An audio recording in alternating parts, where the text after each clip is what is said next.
Son las 7:30 de la tarde, una hora menos en las Islas Canarias. Sean muy bienvenidos todos a la redacción abierta aquí en el Toro Televisión, donde ya estamos dispuestos para informarles, opinarles, enmarcarles lo que a nosotros nos parece que hay que conocer de la actualidad, y con dos premisas: la valentía y el rigor, dentro de un ambiente general de libertades, porque sin ella no haces un medio de comunicación serio, fiable y digno de ustedes. Hay otras televisiones, son telepedros, lo distinguirán por el sabor informativo que dan a las cosas, como entenderán que pues nosotros somos diferentes. Eso también lo van a descubrir enseguida. Bueno, empezamos hoy reflexionando sobre el papel que ha tenido en Venezuela la participación pro Maduro de una de nuestras empresas líderes, Telefónica. Nos lo cuenta Yago Soler. Desde la llegada al poder de Sánchez en 2018, los toqueteos en empresas estratégicas no han parado. Una de las afectadas ha sido Telefónica. A principios de año, el director, José María Álvarez Payete, era fulminado y entraba en su lugar Marc Murtra. Hace un mes, el Consejo de Transparencia pedía explicaciones al gobierno por este movimiento. Muchos lo ven como una intromisión del Ejecutivo en las empresas estratégicas de nuestro país. Y uno de los campos de operaciones de Telefónica ha sido Venezuela. Desde los años 90, la empresa española trabaja en el país caribeño. Es uno de sus mercados claves que aún conserva en Latinoamérica. En 2022, la empresa decidió invertir 260 millones de euros en el país, asegurando que la economía iba mejor. Este año, con el nuevo presidente puesto por Sánchez, la inversión sube a 500 millones de euros. Nicolás Maduro, en su particular jura, prometió la llegada del 5G al país. En todos estos años no son pocas las polémicas que ha tenido Telefónica con los gobiernos, incluido el de Hugo Chávez. Pero parece que esto ha subido a un nuevo nivel. Telefónica admitió haber realizado en 2021 1,5 millones de, dice textualmente, líneas afectadas por solicitudes de intercepción legal por las autoridades. Pinchazos de toda la vida. Este número significa el 20% de las líneas que tiene el país. Desde 2019 se han disparado estos pinchazos a la población. Para muchos, colaboracionismo y complicidad con el régimen. Pero también hay filtración de datos al gobierno. Así lo denuncia la ONG Ve Sin Filtro, dedicada a la censura y ciberseguridad. Más de 3,2 millones de personas vieron sus datos publicados en foros de Internet, supuestamente por un hacker. Pero esto coincide con el aumento de la represión de Maduro. Activistas piden que Movistar se adhiera a las normas europeas de protección de datos. Desde el Toro TV hemos contactado con Miguel Enrique Otero, director exiliado en España del periódico El Nacional, que nos contaba esto sobre la situación de los medios de comunicación en el país. Telefónica, por instrucciones del organismo regulador llamado Conatel, las bloquea. Y bloquea todas las páginas independientes, inclusive bloquea páginas que no son venezolanas, pero que son muy importantes, como son CNN, Infobae, NTN 24 y las 100 páginas web del periodismo independiente venezolano. Telefónica ha vendido sus filiales en todo el continente, y con la única que se han quedado es con la de Venezuela, porque es la más rentable, porque en Venezuela tienen una alianza cerrada con el régimen. Ya lo ven, eso en los medios de comunicación, pero también llega a la oposición. El dirigente político, Juan Pablo Guanipa, utilizaba teléfonos, que es una mano derecha de María Corina Machado, estaba perseguido, utilizaba teléfonos satelitales. Bueno, un día dejó de utilizar el teléfono satelital y hizo una llamada en su teléfono. Inmediatamente, Telefónica no solo notificó esto al régimen, sino que además notificó su ubicación para que lo atrapara inmediatamente, y lo atraparon inmediatamente.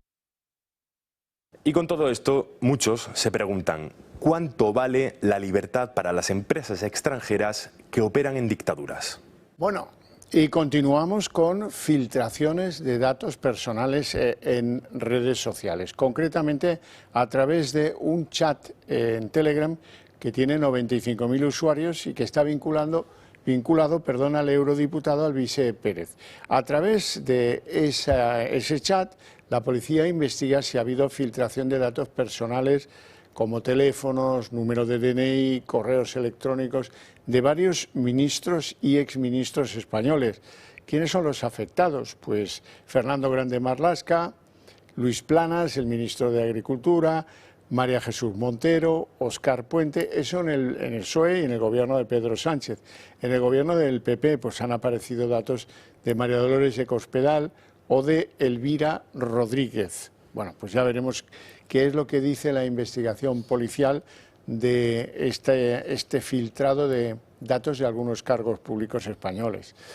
Y de todo esto del chat de Telegram, que es una de las noticias del día, nos vamos a las drogas. Ya sabéis que este es un asunto que me tiene absolutamente concernido. Quiero que cambie la percepción que tienen los partidos políticos españoles del asunto de la droga, que entiendan que pues ya vale de esconder la cabeza como el avestruz bajo la arena y que hay que atender con nuevas medidas un problema que cada vez es más grave. Yo humildemente lo que puedo hacer es someteros imágenes ciertas de la actividad del narco en este país, que es incesante, cada día un escaloncito más. Hoy ha caído una red de cocaína enorme que, bueno, transitaba en la desembocadura del Guadiana. Consecuencia de la desarticulación, ha habido 18 personas detenidas y ahí ven ustedes cómo pues, la Policía Nacional entra en los depósitos en los que se guarda cocaína que presuntamente pues, podía entrar por la desembocadura del río Guadalquivir.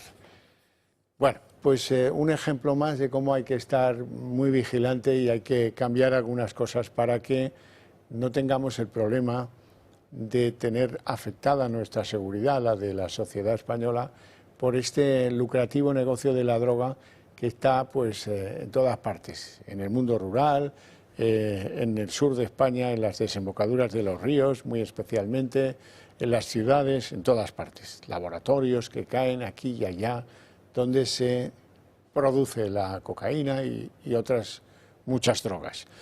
Bueno, vamos a hablar de la Comunidad Valenciana porque el plan de obras contra las inundaciones del Gobierno central tras la DANA empieza a tomar forma.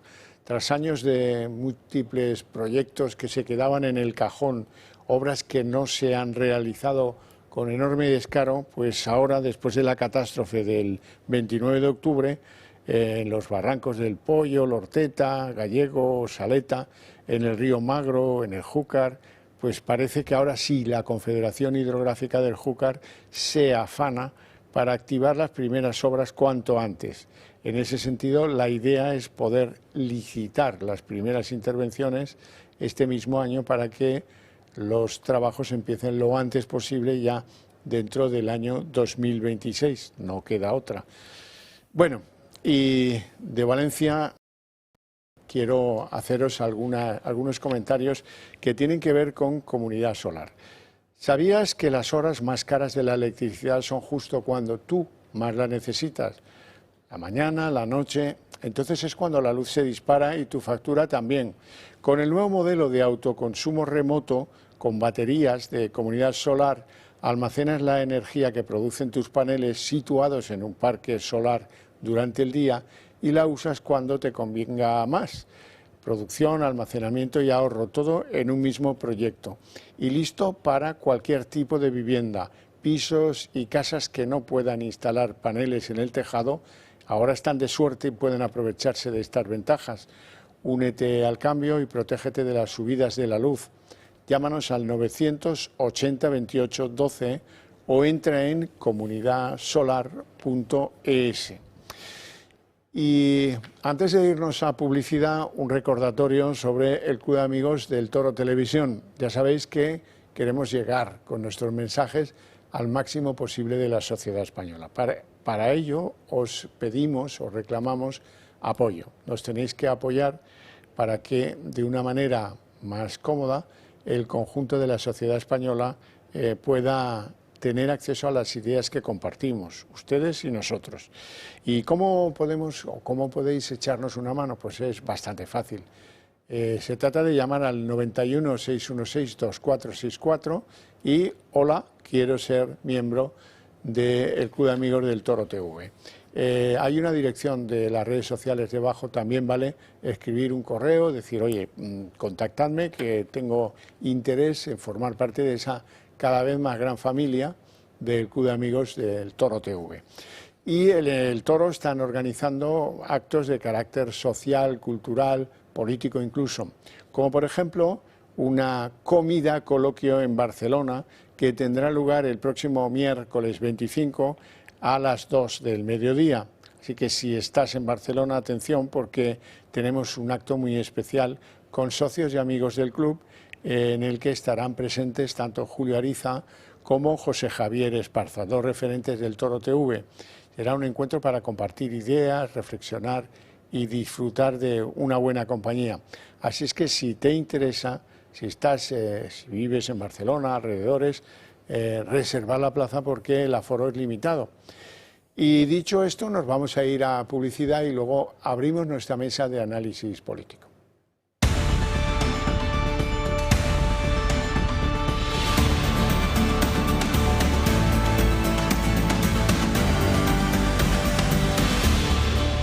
Un minuto antes de la hora prevista, arrancamos nuestra mesa de análisis político porque baja el día, como cada día de este periodo tenso y difícil, pues no por ser viernes les va a defraudar, seguro que no. Lo primero, presentarles a nuestros invitados hoy. Doña Mónica López de Paz, muy buenas noches, muy buenas tardes. No sé si fuera hay luz o no hay luz, ya me disculparéis. Muy buenas tardes, muy buenas Xavier, tardes, es un placer entonces, estar aquí. Y bueno, la verdad que yo particularmente estoy muy preocupada por toda la actualidad que estamos sufriendo estos días en España. No sé qué escándalo más ya tiene que salir para que este gobierno dimita. Así que nada, veremos qué va pasando, porque desde luego en cualquier otro país, con todos estos escándalos, sí, ya cualquier gobierno decente ya lo dijo hubiera un sueco en el dimitido. Parlamento Europeo el otro día, dice, hombre, pero por una décima parte en Suecia habría dimitido. Totalmente. Bueno, se me olvidó decir que doña Mónica López de Paz es jurista. Don Carlos Entrena, eminente Buenas jurista tardes. Buenas y además tardes. presidente del Club Liberal Español. Buenas Muy tardes. ¿Todo Buenas bien? tardes. Pues bien, dentro de lo que cabe, salud bien y con... Dentro de lo que cae, podríamos decir. Porque Bueno, bajan hoy, las aguas turbulentas. sí, estoy muy contento de teneros aquí porque ya me ilustraréis sobre el calificativo de una operación que ha tenido lugar hoy de incautación de los correos en el PSOE, de Santos Cerdán y otros y tal. Bueno, empezamos con algunas imágenes de archivo, porque no han querido que este hecho, digamos, tenga imágenes propias, pero hoy ha habido una reunión en Moncloa un poquito sospechosa entre Salvador Illa, el presidente de la Generalitat catalana, y Pedro Sánchez. Estas imágenes sonrientes, insisto, son de archivo. Las de hoy me temo que han tenido menos felicidad. ¿De qué han hablado? Pues no ha trascendido nada de lo que ha sido el motivo del tal, pero yo les voy a dar dos pistas. La primera, el gran granero de votos que tiene ahora Pedro Sánchez es Cataluña. Esto no es cuestionable. Segundo, el día 24 el Gobierno tiene previsto anunciarnos si deja pasar la OPA del BBVA sobre el Sabadell o no, como le plantean casi todas las fuerzas políticas en Cataluña. Están Junts, Esquerra, los socialistas catalanes, el Parlamento catalán ha hecho un pronunciamiento también sobre esto y supongo que algo tendrá que contarle Sánchez a Illa de lo que piensan hacer. Estamos en época de rebajas, estamos en época de que sin que nadie se lo pida, el presidente del gobierno español manda una carta al secretario general de la OTAN diciéndole, oye, no cuentes conmigo, yo me quedo en el 2%, no aumento el gasto militar, y con gracia con toda la izquierda que está pues con los pelos erizados porque el gasto militar, bueno, pues tal. Ahora, pues quién sabe si con el mismo propósito encuentro con ella para anunciarle pues que van a ponerle pegas a la OPA del BBVA sobre el Sabadell. Pero eso es una intuición, vamos a ver en qué queda. No hay que esperar mucho, el día 24, verbena de San Juan, no sé si con cohetes o sin cohetes, pero vamos a saber cuál es la decisión del Gobierno. Pues depende de cómo esté de radicalizado Sánchez con la situación, porque desde luego la situación es muy extraña para él, es muy extraña y enormemente inquietante. Él está muy preocupado con el registro de Ferraz, está muy preocupado con toda la marea de corrupción que le rodea. Está muy preocupado con las mascarillas de Illa, porque ahí puede aparecer algo. Sí. Está preocupado en el que dirán en Europa si interrumpe y vulnera la libertad de las partes para hacer el contrato libremente en relación a la OPA planteada. No sé, tiene tantos problemas que yo lo que creo que es que lo único que pretende es seguir en su sitio, intentando pasar lo más desapercibido posible, pero no puede. Porque además está muy bien apuntado lo que acaba de decir, que es el tema de la carta misil que ha enviado al secretario general de la OTAN. Porque es que, claro, eso es tremendo la carta que ha mandado diciendo que no, para congraciarse con sus amigos de la izquierda del gobierno socialcomunista que hay, para congraciarse también con aquellos otros partidos que están fuera del gobierno, pero que son de izquierda contraria a cualquier tipo de organización militar. Y está una situación que yo creo que esta visita de ella se puede interpretar por cualquiera de estas líneas. Siendo que lo normal en la relación de un país miembro de la organización OTAN es que pues, uno se manifiesta, los presidentes de los gobiernos se manifiestan el día que son llamados a hacerlo en las cumbres. Esa cumbre tiene lugar el día 24. Y si se mandan cartas, desde luego no se publicitan. Son cartas que entran dentro de lo que es pues, lo quizás normal, no digo yo que no, pero que nunca conocemos que por carta, una semana antes, alguien diga no, yo no voy a moverme del 2%. Mónica. Sí, bueno, yo lo que creo que es que al final esta reunión pues es una pantomima, ¿no?, en la que al final pues están viendo cómo protegerse a ellos de toda la corrupción, como bien ha mencionado, pues de las mascarillas y de todo, y que al final hay que tener en cuenta pues que efectivamente es su socio preferente y que pues están viendo un poco cómo pueden protegerse después de todos los escándalos que salpican al gobierno. Y luego, pues que, hombre, ese principal granero y tiene que cuidar ese patio porque le quedan muy pocos. Ese es el más grande de los que le quedan. El resto son irrelevantes comparado con el voto que bueno, pues levantó Illa, supo levantar Illa en las últimas elecciones. Hay que recordar que si Illa gobierna Cataluña es gracias a Esquerra Republicana, que tampoco le daban sus éxitos electorales para ser presidente por sí solo. Bueno, y algo que debe preocupar a Sánchez es, miren, la prima de riesgo de España ha repuntado respecto a la de Francia. ¿Y qué tiene España para que repunte su prima de riesgo? Pues, bueno, una situación de crecimiento que no tiene Francia, pues, bueno, la inestabilidad política. Todo lo que fuera van entendiendo que pasa en España. Cuando en España las cosas van bien, pues la gente no se fija. Cuando empiezan a salir editoriales, eso es muy importante para un gobierno, en este caso para el gobierno español. Abrió el fuego The Times, el otro día le llamaba Don Teflón y recordaba a un gángster, John Gotti, porque a él le llamaban el Teflón. Le recomendaba, pues, márchese, haga un paso atrás, convoque elecciones, bueno, lo normal. Bien, The Times tú puedes leerlo o no, sobre todo si eres británico, pero ya lo de hoy es mucho más grave, porque digamos que el medio de comunicación que es preferente en el mundo económico es The Economist, y en The Economist le han dedicado un articulito, ¿verdad?, en el que dice, hombre, es que este hombre está herido por la corrupción y es un superviviente, cada vez lo tiene más difícil. Lo normal sería que convocara elecciones, y esto es lo que mucha gente del mundo económico mundial va a recibir como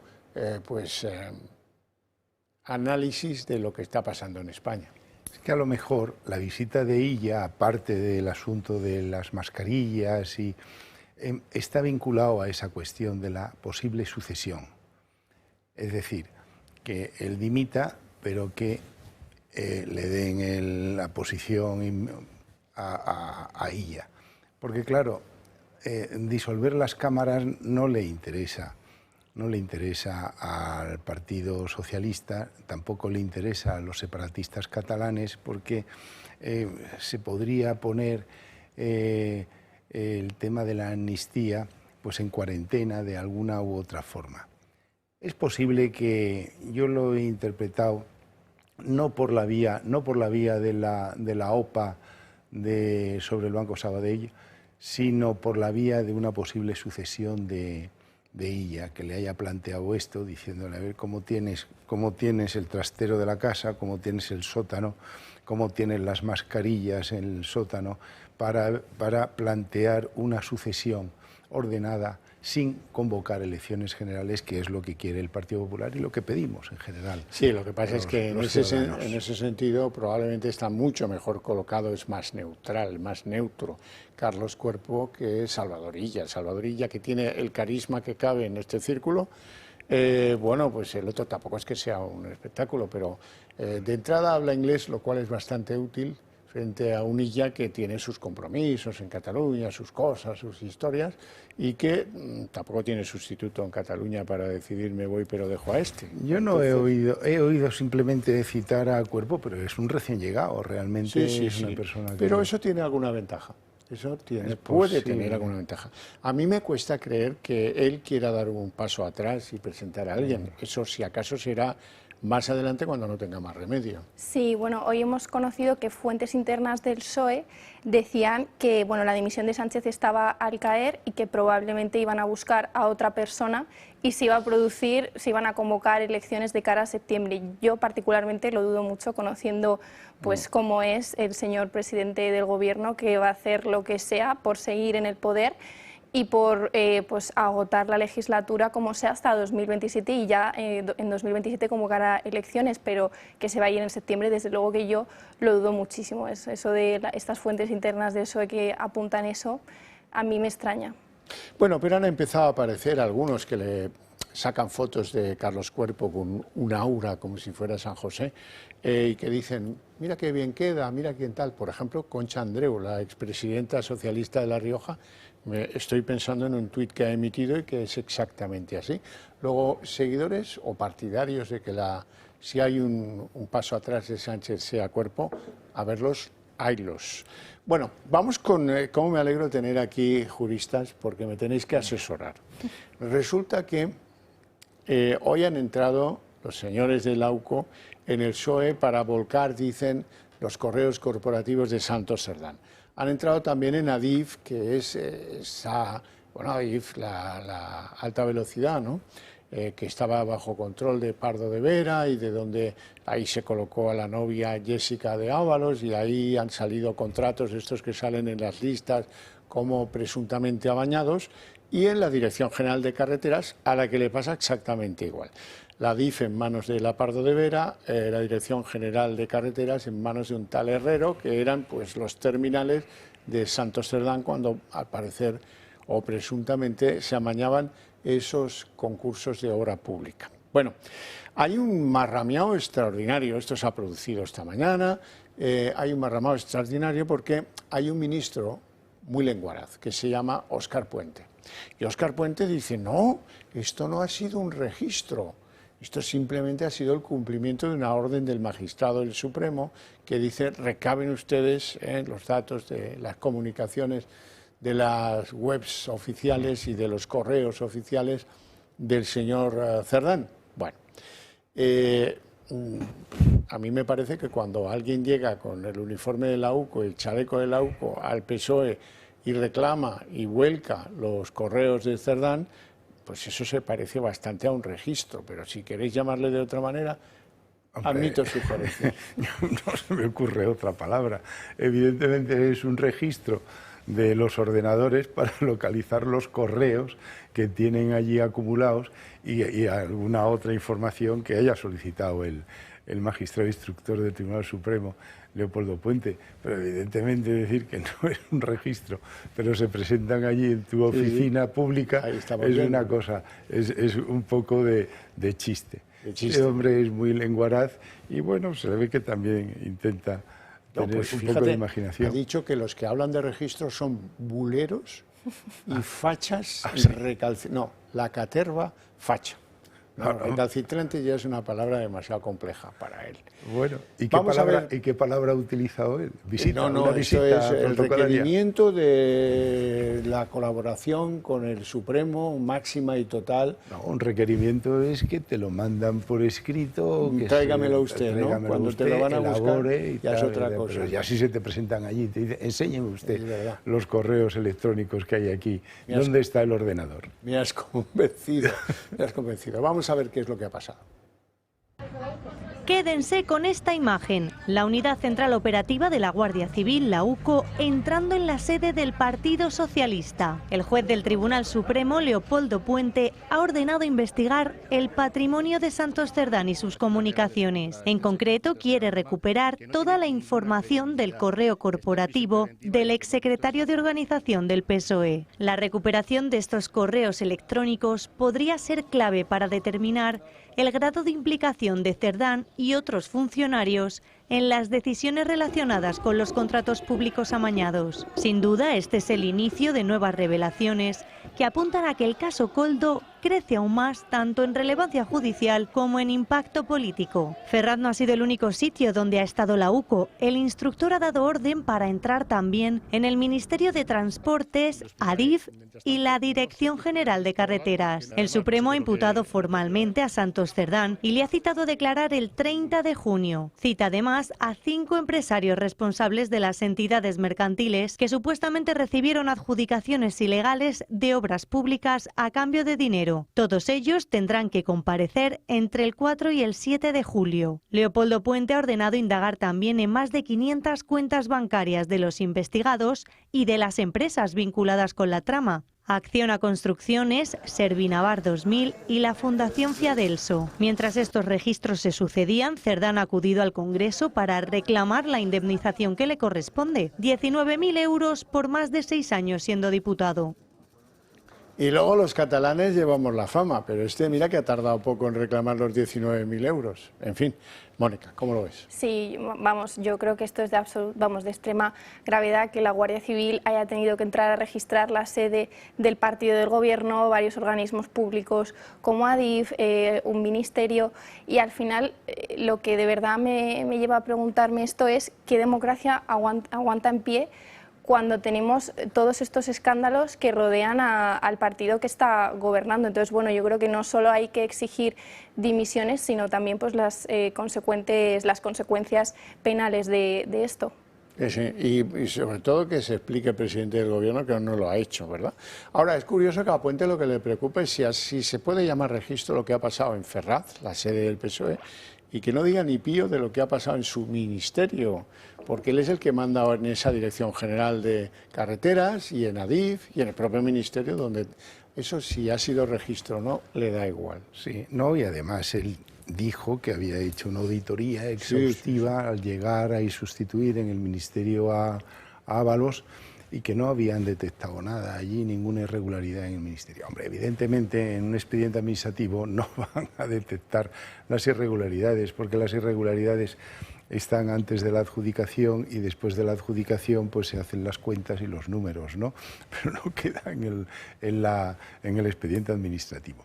La verdad es que la gente, en las fotos estas que hemos visto, la gente está indignada con la actuación del Partido Socialista en relación a la corrupción, el abuso de poder y el haberse lucrado y con esa codicia haber actuado desde el gobierno. Porque claro, la gente está viendo la sede del Partido Socialista, pero el dinero de dónde viene es del Ministerio, es de Adif, es de los organismos públicos que adjudican las obras públicas. Y ahí es donde se tiene que buscar, porque el otro sitio, la sede del partido, es donde hacen el reparto y de donde a lo mejor traman la actuación y organizan toda la labor delictual.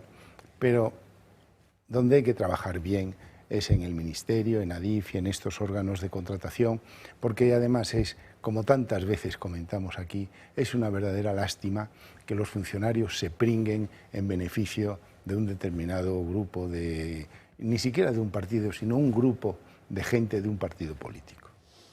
Bueno, Servinavar 2000. Ya sabéis que esta pequeña empresa recibía contratos millonarios sin apenas empleados y declarando muy pocos ingresos.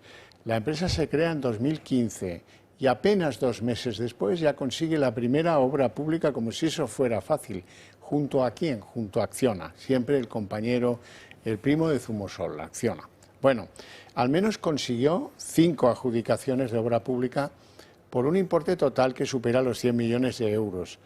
Esta es la misma empresa que le paga el alquiler del piso a Santos Cerdán en Madrid, en un ático que tiene bastante interesante, donde, por cierto, se falseaba un alquiler, que es lo que dicen que pagaba la compañía Servinavar por cuenta de Santos Cerdán, siendo que esto era pues, un alquiler que trataba de encubrir la titularidad de ese piso por parte de Santos Cerdán.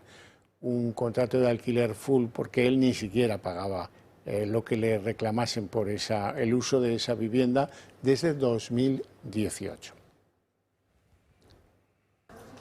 Servinavar 2000, la empresa vinculada al caso Koldo, que recibió hasta 5 adjudicaciones del gobierno navarro, se desvincula por completo de Santos Cerdán.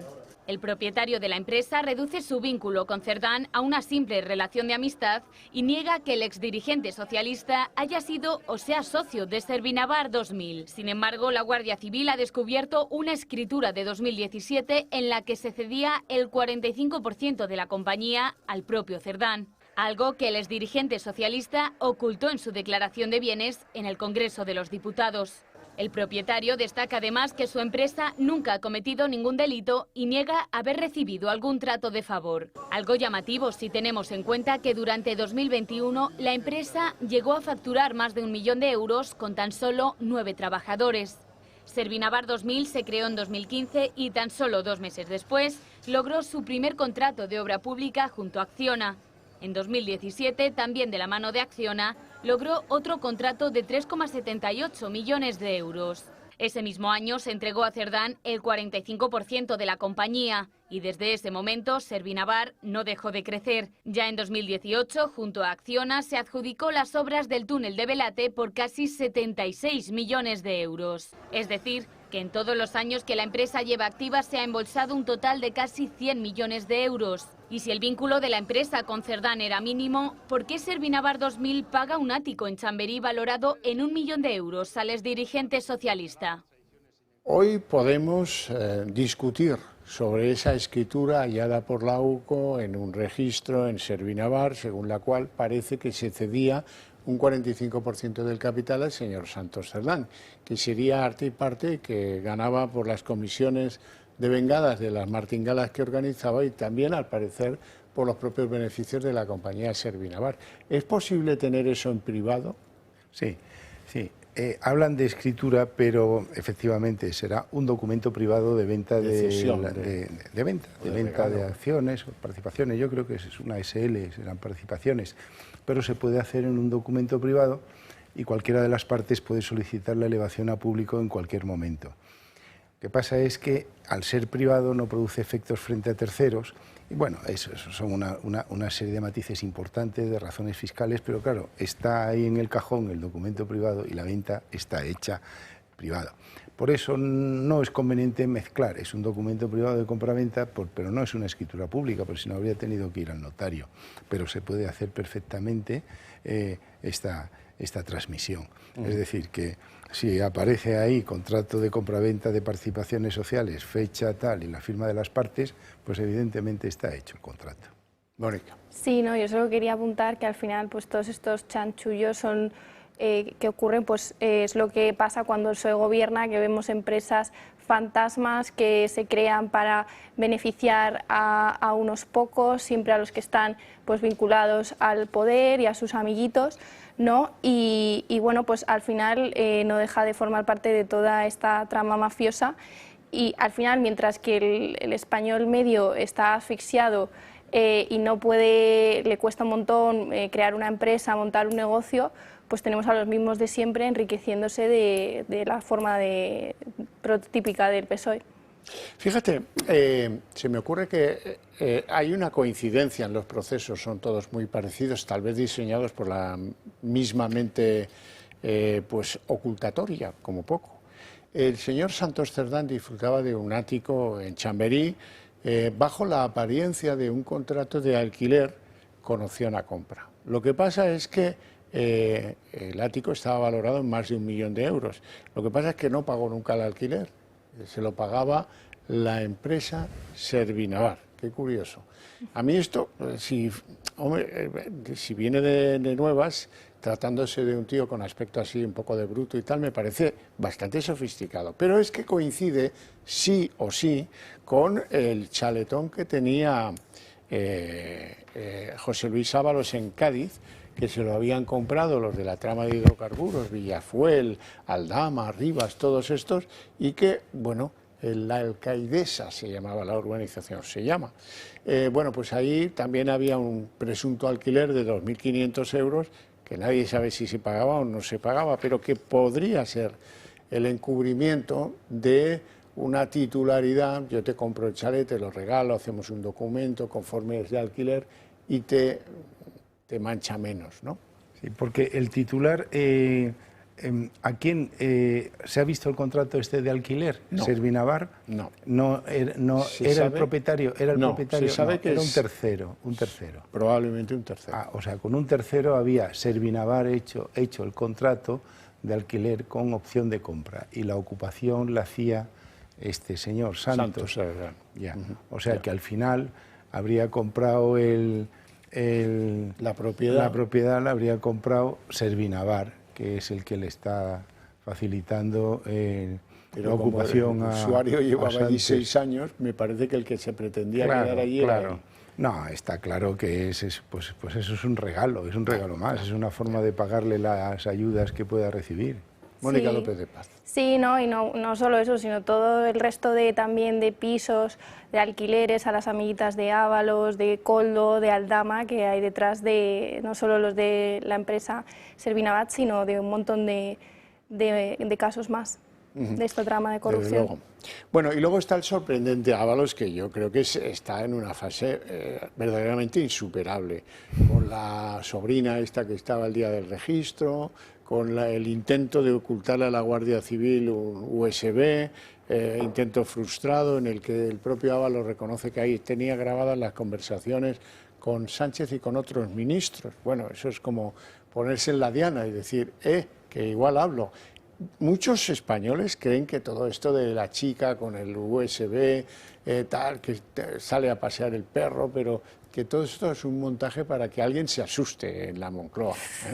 Hay muchos que creen eso, yo no sé, francamente no sé qué creer, porque me supera, Ábalos me supera, lo digo en serio. Por ejemplo, ayer estuvo en una radio en la que dijo una serie de cosas que podemos creerlas o no. Lo primero que dijo, soy un gilipollas, el imbécil de todo esto. Santos Cerdán y Koldo García me han utilizado. Él no ha utilizado a nadie, se daba la gran vida, pero no, claro. Los que lo utilizaban eran los demás. Esto, mira, Ábalos, no puedes utilizar este lenguaje. Me penetraron en el ministerio. Bueno, pues me pusieron submarinos, yo qué sé, conducían mis decisiones como ministro, me penetraron en el ministerio. No sé. Está pensando en otra cosa. Me crecen los enanos con la chica esta. Bueno, pues no sé si te crecen los enanos, porque vamos a ver, cuando llega la UCO a registrar la casa y el local de José Luis Ábalos a Valencia, José Luis Ábalos sabe que va a ir la UCO. Está su abogado presente. Entonces, o sea, tenía anunciada la llegada de la policía. Entonces lo que no entiendo yo es qué hacía la chica sobrina allí esperando a la UCO, ¿no? Un teatrillo, entonces era un teatro. No lo sé, la verdad es que ya he dicho que me supera este tipo. No, desde luego que a mí también, además que ahora se está haciendo la víctima de, ay no, es que me han utilizado. Al final, Ábalos tiene un pelo de tonto, el señor Ábalos estaba al tanto de todo. Y al final es muy triste porque este señor sigue estando, le han echado del PSOE, pero sigue estando en el grupo mixto de diputado en el Congreso, yo no sé si cobrando, no sé, una barbaridad de dinero al mes y ahí sigue, ¿no? Es como que no pasa nada. Ahora ya expulsado del PSOE. Bueno, tiene la madera de un pícaro delincuente listo, muy listo, y que se sitúa muy bien. Ha llegado donde ha llegado. Oye, un tonto no llega allí a este y manda sitio. Manda un mensaje que es yo lo sé todo, cuidado. Que... Yo no quiero, pero no me obliguéis, pues porque claro, si me siento abandonado y me perjudicáis de una u otra forma, pues no tendré más remedio que seguir la línea de colaboración de Aldama, y está así. Pero lo que yo creo es que ya no va a tener más remedio que actuar en la línea legal de colaborar con la justicia, porque ya qué va a hacer, va a mandar a un fontanero para chantajear a un juez, va a intentar chantajear a la policía, va a intentar... Yo creo que no tiene tantas posibilidades como tenían hace un mes. Desde luego.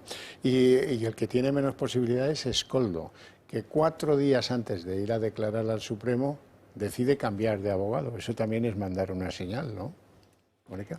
Sí, bueno, yo lo que creo aquí es que al final están todos jugando un poco a ver cómo se salvan, ¿no? Qué es lo que pueden hacer para que no a mí me caiga menos, ¿no? Pero al final están demostrando el tipo de persona que son, ¿no? Ya. Bueno, está bien dicha esa expresión, que me caiga menos, a mí me caiga menos, como sí. Cuando hay una banda de delincuentes, ¿no?, que empiezan, claro, han hecho el atraco, todos... ha salido mal, los han detenido y dice, a ver cómo hago para que no me caiga tanto, ¿no? Yo solo era el conductor. Están mirando todos cómo pueden salvarse. Bueno, sin embargo, y a pesar de ser viernes, oiga, sigue la limpieza. El señor Lobo va por comunidades haciendo la limpieza oportuna para que no salgan nuevos escándalos. Eso es una carrera, ¿eh? Hoy, por ejemplo, Pilar Alegría, la ministra portavoz, ha llevado al cadalso a un socialista que a su vez era portavoz adjunto del PSOE en el Ayuntamiento de Zaragoza. Se llama Alfonso Gómez. Vamos a saber por qué.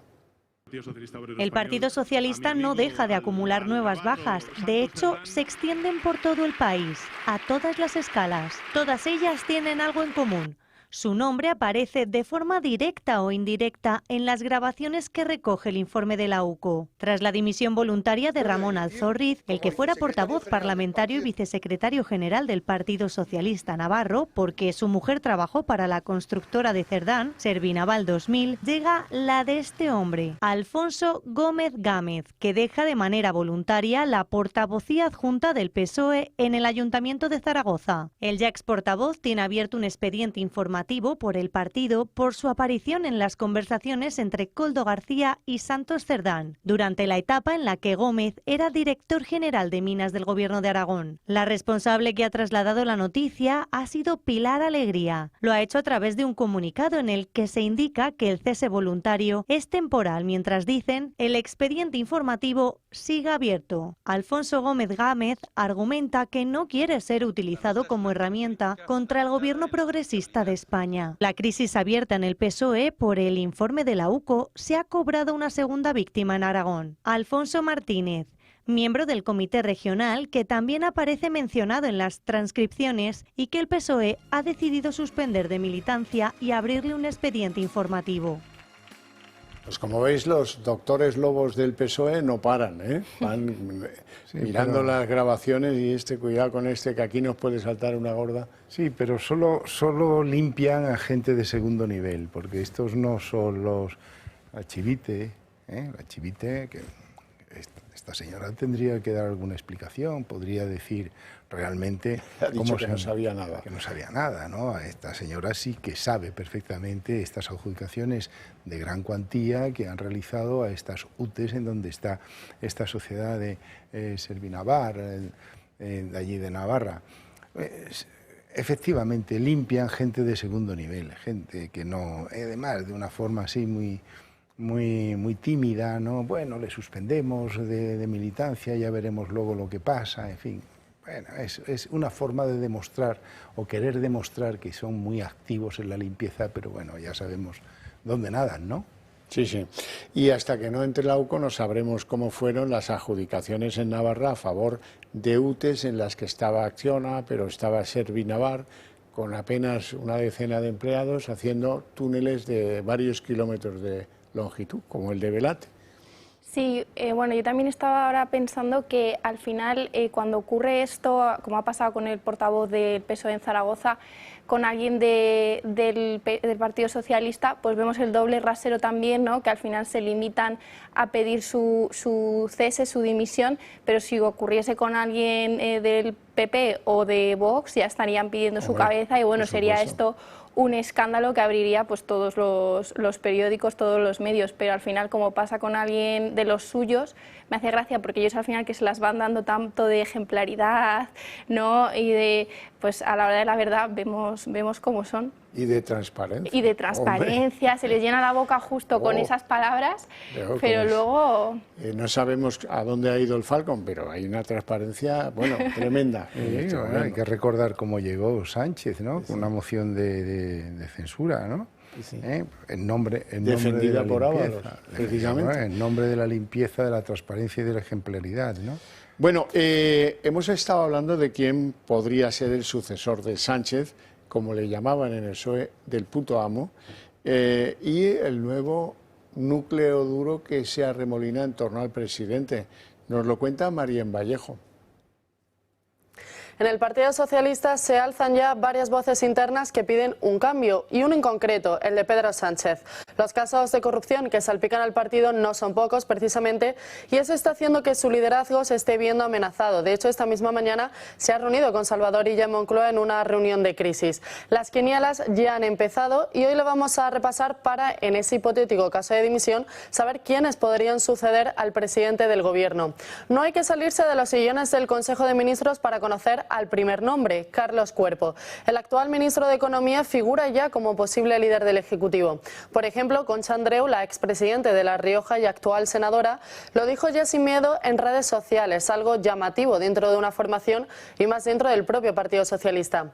Iván Redondo puede sorprender, pero es otro de los nombres que también suena. Recordemos que fue el jefe de gabinete de Sánchez el que lo opó a la presidencia tras la moción de censura a Mariano Rajoy. No son los únicos que entran en esta quiniela. Ayer, tras la cancelación de la agenda, Sánchez estuvo reunido en Moncloa con su núcleo duro. Ese núcleo duro lo conforman Cristina Narbona, la presidenta del Partido Socialista, Félix Bolaños, el conocido como superministro, y también María Jesús Montero, la vicepresidente primera y ministra de Hacienda. Unos nombres que suenan también como posibles sustitutos son otros ministros, Óscar Puente, el de Transportes, y Pilar Alegría de Educación y la actual portavoz. Todos ellos están sonando en Ferraz y son los que a día de hoy podrían cosechar más apoyos para sustituir al presidente del Gobierno. Pues, he visto algunos nombres ahí que si son ellos los elegidos, sinceramente yo me hago andorrano, pero esa misma tarde. Pero ¿ahí no estaba ella o sí estaba ella en este cuadro? No está ella. No está ella. Ya no. Yo no sé, a mí me parece que lo tiene muy complicado. Lo tiene muy complicado y tendrá que buscar a alguien de mucha confianza y que yo creo que no esté quemado con este gobierno tan tremendo que está actuando en España. Esos son enemigos todos, ¿eh? Esos en los que está usted pensando.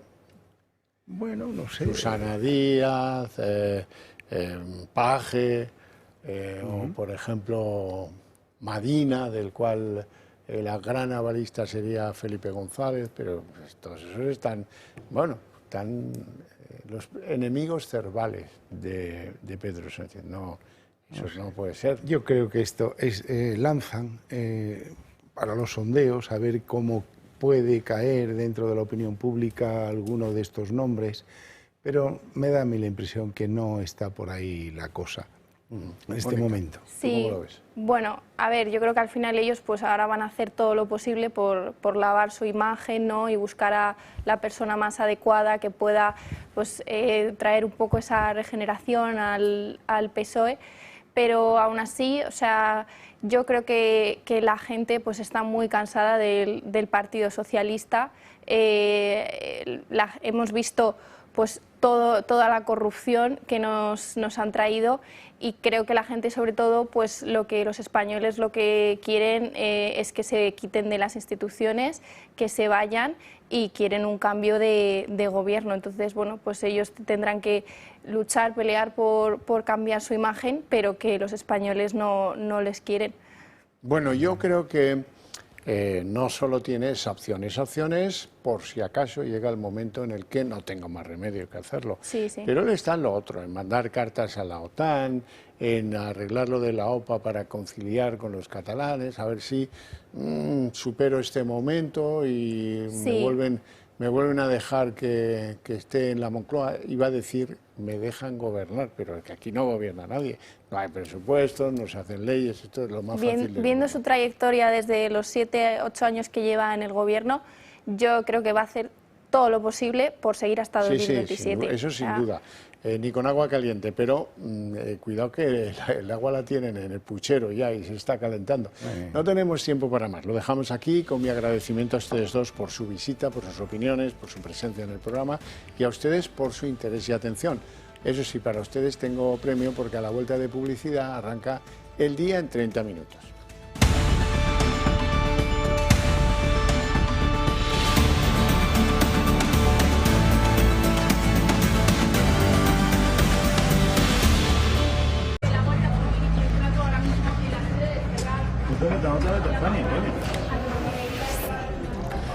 El Día en 30 minutos. Bueno, ya lo ven, el Gobierno considera evidentes estas actuaciones de la UCO en Ferraz, que también se han trasladado a Adif, a la Dirección de Carreteras y al Ministerio de Transportes. Son unas actuaciones calificadas de registros. Buscaban en el caso de Ferraz comunicaciones institucionales de Santos Cerdán, en la sede de los socialistas, y también ha habido registros buscando datos de las adjudicaciones, de las contrataciones en Adif y en la Dirección General de Carreteras del propio Ministerio de Transportes. Desde el Gobierno han querido dejar claro que era evidente que esto iba a pasar. Casi todos los ministros han guardado un prudente silencio, menos alguno que ha querido salir a la palestra pública para quitar importancia a esto de un registro en Ferraz. Bueno, pues ya lo ven, Santos Cerdán ya está oficialmente imputado por el caso Koldo. El juez ha adelantado su declaración al próximo 30 de junio. También hay otros 5 empresarios investigados, entre ellos el dueño de Servinavar 2000, amigo íntimo de Santos Cerdán. Todos ellos irán declarando en los próximos días y se les van a investigar hasta 500 cuentas relacionadas con el entramado. Hoy Santos Cerdán ha aprovechado que era viernes, que no había actividad parlamentaria en el Congreso y ha ido sigilosamente a solicitar la indemnización de 19.000 euros que le corresponde como es diputado. Quédense con esta imagen, la Unidad Central Operativa de la Guardia Civil, la UCO, entrando en la sede del Partido Socialista. El juez del Tribunal Supremo, Leopoldo Puente, ha ordenado investigar el patrimonio de Santos Cerdán y sus comunicaciones. En concreto, quiere recuperar toda la información del correo corporativo del exsecretario de Organización del PSOE. La recuperación de estos correos electrónicos podría ser clave para determinar el grado de implicación de Cerdán y otros funcionarios en las decisiones relacionadas con los contratos públicos amañados. Sin duda, este es el inicio de nuevas revelaciones que apuntan a que el caso Koldo crece aún más tanto en relevancia judicial como en impacto político. Ferraz no ha sido el único sitio donde ha estado la UCO. El instructor ha dado orden para entrar también en el Ministerio de Transportes, Adif y la Dirección General de Carreteras. El Supremo ha imputado formalmente a Santos Cerdán y le ha citado a declarar el 30 de junio. Cita además a 5 empresarios responsables de las entidades mercantiles que supuestamente recibieron adjudicaciones ilegales de obras públicas a cambio de dinero. Todos ellos tendrán que comparecer entre el 4 y el 7 de julio. Leopoldo Puente ha ordenado indagar también en más de 500 cuentas bancarias de los investigados y de las empresas vinculadas con la trama. Acciona Construcciones, Servinavar 2000 y la Fundación Fiadelso. Mientras estos registros se sucedían, Cerdán ha acudido al Congreso para reclamar la indemnización que le corresponde, 19.000 euros por más de 6 años siendo diputado. El ministro de Transportes, que por cierto está de baja, Óscar Puente, es el que ha salido a matizar que estas entradas efectuadas este viernes por la UCO en la sede socialista de Ferraz no son registros, dice, en busca de material sensible, sino simples requerimientos del magistrado en los que pues estos organismos garantizan su absoluta colaboración con la justicia. Según Puente, ha sido un requerimiento, no un registro, y acusa a buleros y a la caterva facha por divulgar la falsedad de que esto sea un registro. Llama la atención que el resto de los ministros hayan estado mudos durante el día de hoy. Y uno de esos 5 empresarios que les avanzábamos en la apertura de este informativo que tendrán que declarar por el caso Koldo es el dueño de Servinavar 2000, Anchón Alonso. Él reconoce que es un amigo íntimo de Santos Cerdán, pero niega cualquier vinculación del exsocialista con esta constructora. Asegura que no hay ninguna cesión de parte de la compañía, como han certificado los agentes de la UCO. Sobre esta compañía pesan indicios de irregularidades y sospechas desde el principio. Pasó inadvertida su participación en obras tan importantes como la del túnel de Belate y sobre todo lo más llamativo es que pese a tener apenas 9 empleados ha multiplicado por 9 sus beneficios en los últimos 5 años. Servinavar 2000, la empresa vinculada al caso Koldo que recibió hasta 5 adjudicaciones del gobierno navarro, se desvincula por completo de Santos Cerdán. El propietario de la empresa reduce su vínculo con Cerdán a una simple relación de amistad y niega que el exdirigente socialista haya sido o sea socio de Servinavar 2000. Sin embargo, la Guardia Civil ha descubierto una escritura de 2017 en la que se cedía el 45% de la compañía al propio Cerdán, algo que el exdirigente socialista ocultó en su declaración de bienes en el Congreso de los Diputados. El propietario destaca además que su empresa nunca ha cometido ningún delito y niega haber recibido algún trato de favor. Algo llamativo si tenemos en cuenta que durante 2021 la empresa llegó a facturar más de 1 millón de euros con tan solo 9 trabajadores. Servinavar 2000 se creó en 2015 y tan solo 2 meses después logró su primer contrato de obra pública junto a Acciona. En 2017, también de la mano de Acciona, logró otro contrato de 3,78 millones de euros. Ese mismo año se entregó a Cerdán el 45% de la compañía y desde ese momento Servinavar no dejó de crecer. Ya en 2018, junto a Acciona, se adjudicó las obras del túnel de Belate por casi 76 millones de euros. Es decir, que en todos los años que la empresa lleva activa se ha embolsado un total de casi 100 millones de euros. Y si el vínculo de la empresa con Cerdán era mínimo, ¿por qué Servinavar 2000 paga un ático en Chamberí valorado en 1 millón de euros al exdirigente socialista?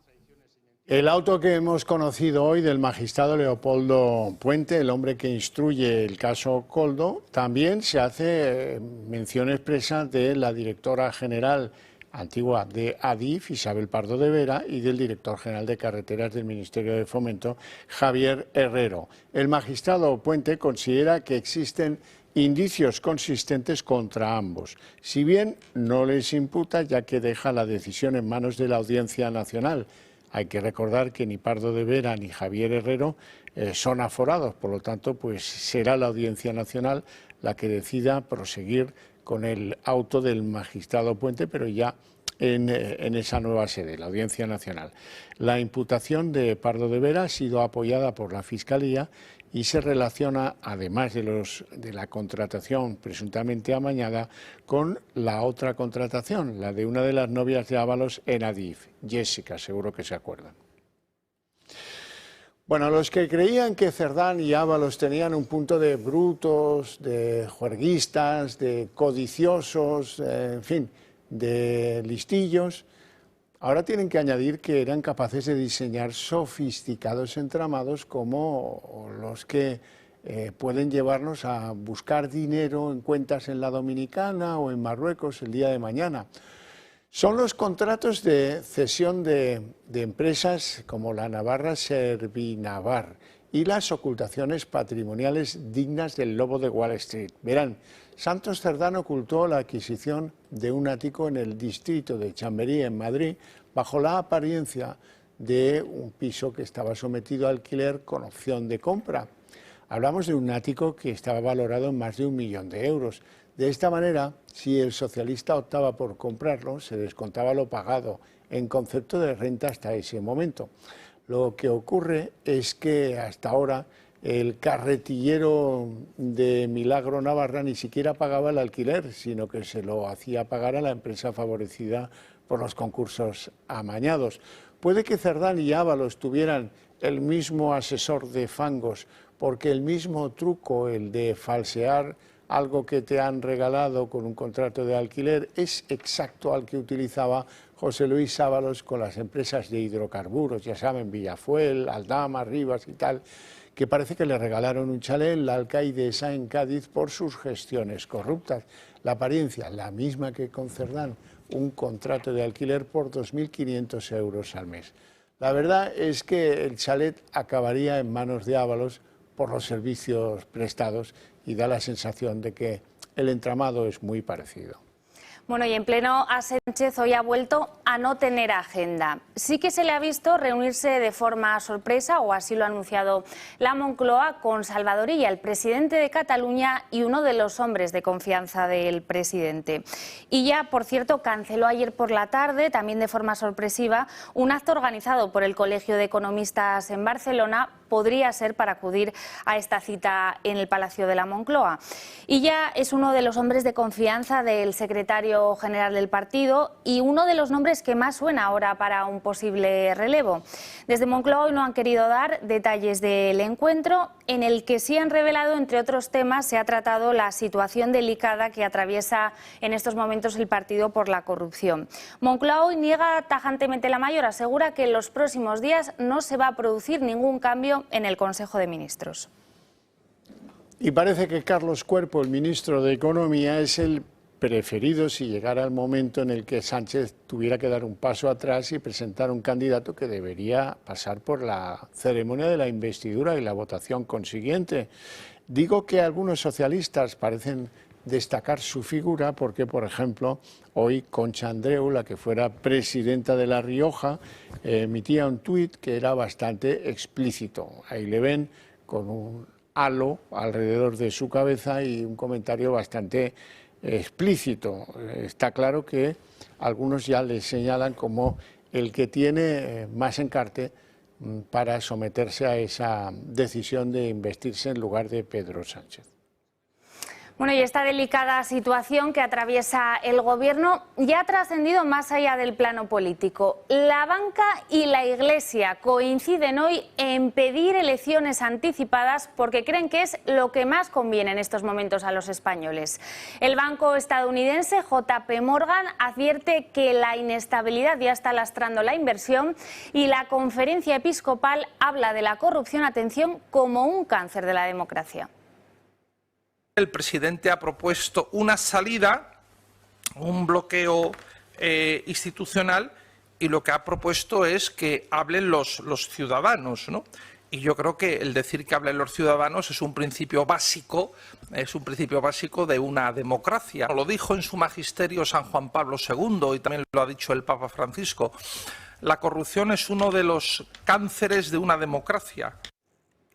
Y estas declaraciones no han gustado nada a Félix Bolaños, que no ha dudado en salir y atacar a la Iglesia. En una carta muy dura enviada esta tarde a los obispos, el ministro les acusa de saltarse la neutralidad y, ojo, de faltar el respeto a las instituciones. Bolaños reprocha al presidente de la Conferencia Episcopal, a Luis Argüello, su participación reciente en un acto con el líder de Vox, con el que cree que está en perfecta comunión. Asegura además con cierta ironía que entiende que desde el Gobierno deseen un cambio para que el Partido Socialista deje de denunciar los abusos en el seno de la Iglesia. Hoy Pilar Alegría y además la jefa territorial del PSOE en Aragón comunicaba el cese del portavoz adjunto en el Ayuntamiento de Zaragoza. Un apartamiento que tiene que ver con ese trabajo que hacen, del cual les hablamos aquí a menudo, los doctores Lobo, que van limpiando todo aquello que pueda ser un problema en el futuro próximo. Estos señores que a veces salen en Navarra, a veces salen en Aragón, ya llevan 3 en Aragón, si no recuerdo mal, son los que aparecen en las grabaciones polémicas de Santos Cerdán, de Koldo, etcétera, etcétera. Si apareces en la trama, no te expulsan todavía del partido, te abren un expediente y te quitan de los cargos de representación para retirarte de la plataforma visual que te enlaza con los ciudadanos. El Partido Socialista no deja de acumular nuevas bajas. De hecho, se extienden por todo el país, a todas las escalas. Todas ellas tienen algo en común. Su nombre aparece de forma directa o indirecta en las grabaciones que recoge el informe de la UCO. Tras la dimisión voluntaria de Ramón Alzorriz, el que fuera portavoz parlamentario y vicesecretario general del Partido Socialista Navarro, porque su mujer trabajó para la constructora de Cerdán, Servinaval 2000, llega la de este hombre, Alfonso Gómez Gámez, que deja de manera voluntaria la portavocía adjunta del PSOE en el Ayuntamiento de Zaragoza. El ya ex portavoz tiene abierto un expediente informativo por el partido por su aparición en las conversaciones entre Koldo García y Santos Cerdán, durante la etapa en la que Gómez era director general de Minas del Gobierno de Aragón. La responsable que ha trasladado la noticia ha sido Pilar Alegría. Lo ha hecho a través de un comunicado en el que se indica que el cese voluntario es temporal, mientras dicen el expediente informativo sigue abierto. Alfonso Gómez Gámez argumenta que no quiere ser utilizado como herramienta contra el gobierno progresista de España. La crisis abierta en el PSOE por el informe de la UCO se ha cobrado una segunda víctima en Aragón. Alfonso Martínez, miembro del comité regional, que también aparece mencionado en las transcripciones y que el PSOE ha decidido suspender de militancia y abrirle un expediente informativo. Quizá por motivos más internos que externos, el presidente del Gobierno, Pedro Sánchez, hizo seguir una carta al secretario general de la OTAN, Mark Rutte, en la que le comunicaba que España no iba a superar un aumento del gasto militar en un 2%. Se descolgaba así España de cualquier pronunciamiento. Ya saben que hay una reunión el día 24 de la OTAN en la que se va a hablar de aumentar ese gasto en defensa al 3,5% y algunos países creen que tiene que ser hasta el 5%. Bueno, esta carta no podía quedar sin que algunos se llevaran las manos a la cabeza. Es el caso de la Casa Blanca, que responde a ese no de Sánchez al 5% que en su día propuso o exigió Trump a los países europeos, diciendo que el presidente Trump quiere que todos los países cumplan con ese 5%. La portavoz de la Casa Blanca, Caroline Leavitt, responde a esa negativa del gobierno español, diciendo que Trump lo ha dejado muy clara, que esas son sus prioridades para los aliados europeos, incluida España, aunque luego dice que no ha podido leer en profundidad cuáles son los argumentos de España para no cumplir con el 5% de gasto militar, pero en cualquier caso empezamos a sufrir las consecuencias de una carta, la de Sánchez, que tenía un propósito, que era congraciar con los elementos que le apoyan en el gobierno, Podemos, Sumar, Esquerra, Bildu, etcétera, en eso de no aumentar el gasto militar ni de lejos hasta lo que pretende Trump.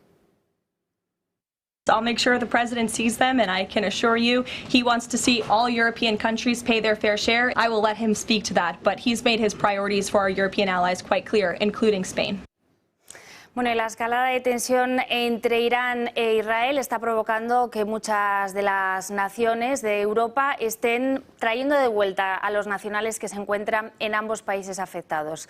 El ministro de Exteriores de nuestro país, José Manuel Álvarez, ha confirmado recientemente que los 40 españoles evacuados desde Irán a Armenia hoy mismo llegarán a España, pisarán ya por fin territorio nacional. Se unen a los 200 españoles que están en Israel y que han podido salir del país a través de Jordania. Ellos llegarán en las próximas horas a nuestro país. Desde ayer España ha puesto en marcha 2 operativos de evacuación desde Irán y desde Israel por la situación de seguridad en la región. En estos momentos, algo más de 40 españoles que han querido voluntariamente abandonar Irán se encuentran ya en toda seguridad desde anoche en Armenia y están realizando las formalidades necesarias en su capital, en Ereván, para poder embarcar en un vuelo que les trasladará a España a lo largo del día. El calor es tórrido, la gente no puede dormir por la noche, pero estamos todavía en primavera. Así es, no será hasta esta noche cuando entre el verano, que va a entrar con todísimo su esplendor y sobre todo con altas temperaturas en prácticamente toda la península. Se esperan 40 grados pues, en las zonas donde suele hacer más calor.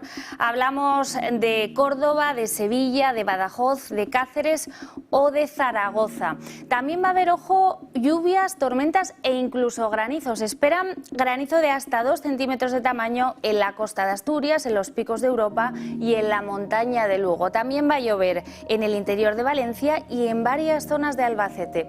Un fin de semana para todos los gustos, pero donde, como subrayamos, va a imperar sobre todo el calor, que es típico de estas fechas. Bueno, pues hasta aquí el día en 30 minutos. Les deseamos una feliz noche, un feliz fin de semana de abanico, eso sí, y nos vemos el lunes. Volvemos el lunes con toda la información. Que pasen un muy buen fin de semana.